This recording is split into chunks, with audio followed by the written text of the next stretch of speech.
Hey guys, welcome back to the channel. So let's talk about PlayStation 5 Pro and its CPU today. So there's quite a lot of people out there on social media, and there's some outlets out there also saying that PlayStation 5 Pro's CPU is going to be its biggest bottleneck. And I even understand why they say that, because really PlayStation 5 Pro CPU is pretty much the same as in PlayStation 5.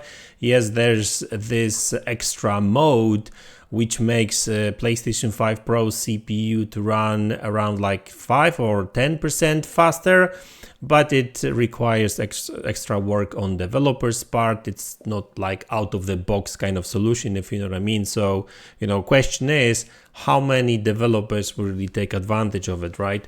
So we'll see, but for the most part, it's, a very similar CPU as in good old PlayStation 5. But that's not necessarily a bad thing, because, genuinely speaking, I would say when it comes to PC upgrades, upgrading GPU, I would upgrade RAM and CPU for the most part too, to match the power kind of performance kind of ratio, right? But when it comes to consoles, it's a bit different, because we need to remember what PlayStation 5 Pro really is. It's an upgrade of the current gen console. It's not a next gen console, right?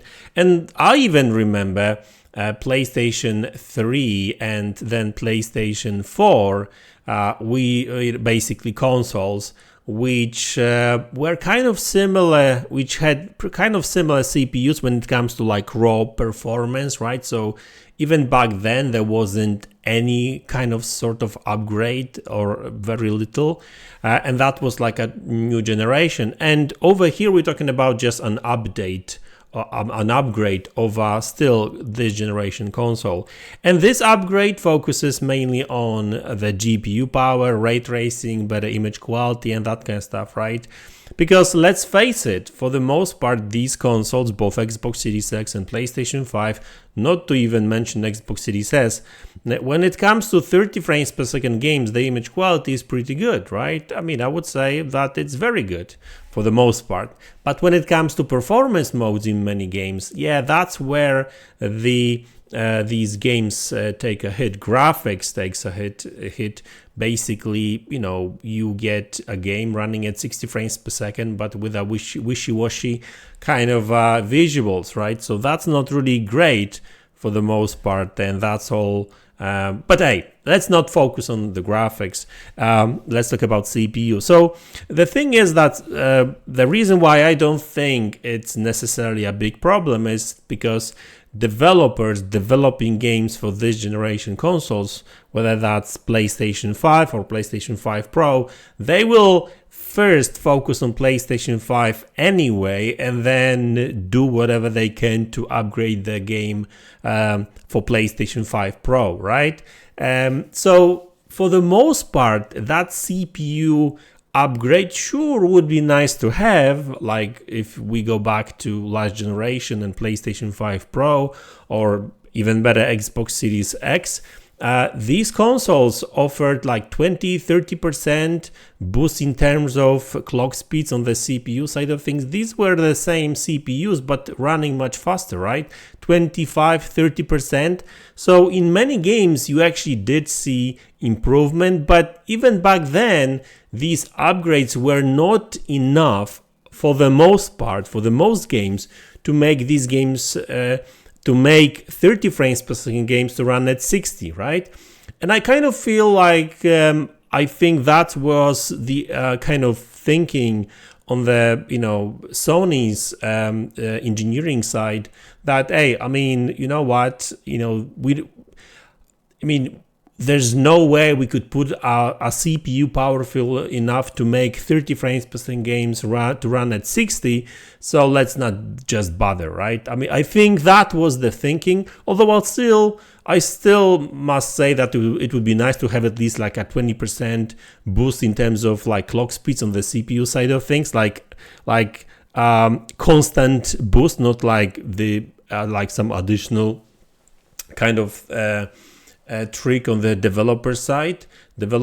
So we'll see, but Genuinely speaking, I think that it's not really going to be a problem because developers will still be focusing and optimizing the game mainly for PlayStation 5. And basically, when it comes to Pro, they will just offer better image quality.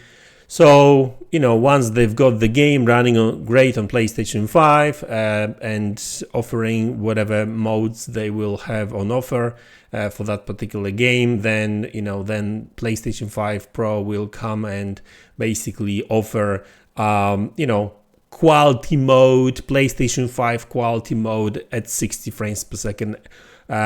Obviously seasoned with that PSSR kind of treatment, so even better image quality. So graphic settings from the PlayStation 5 30 frames per second quality mode, running at 60 frames per second as long as the CPU allows it. And obviously then you got these improvements to the image quality or ray tracing for that matter too. So yeah, that's why I wouldn't really cry much about PlayStation 5's CPU. And to be honest with you, if you look at this generation, for the most part, games were pretty good when it comes to performance. And I know there's been some bad eggs, if you know what I mean, but at the end of the day, I would say, I don't have any data to back it up really, but I would imagine that like 80, maybe even 90% of games releasing for current gen consoles at least offer 60 frames per second mode or performance mode, right? So I would say that we've seen quite a big step up when it comes to these performance modes in console games anyway. It all started with PlayStation 4 Pro and Xbox Series X, but it just keeps continuing, right? Like we get these options, and like I always say, options are good, right? Now at the just to kind of wrap this up really, obviously the CPU in PlayStation 5 Pro still won't allow some of these 30 frames per second games to run at 60.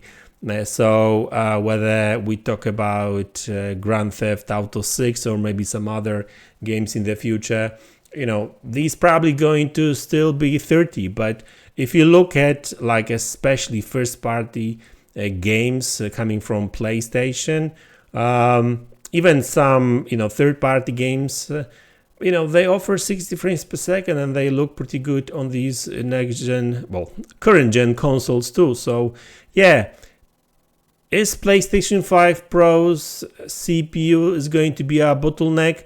Maybe a little bit here and there, but for the most part I wouldn't really worry about it because most games on current gen consoles offer 60 frames per second games. And yeah, I mean, some games run at 120 even, right? So that's not too bad, right? So guys, that's the video. I hope you enjoyed it. Genuinely speaking, I'm actually not necessarily super impressed with PlayStation 5 Pro, but it's a console and its capabilities I would like to have, but the problem is the price. So if that console ever drops in price, I may get it, right? But for now, with its price, especially here in Poland, no thank you. But hardware-wise, specs-wise, it's pretty cool, right? 2 terabytes of storage, much more powerful GPU. It's not necessarily much bigger than the PlayStation 5, so that's a plus as well, I guess. It's just the price. If they get the price right at some point in the future, I mean, lower the price, I may get it. But for now, I'll pass. So guys, that's the video. I hope you enjoyed it. Let me know in the comment section below what you think about it, and I'll see you in the next one. Take care.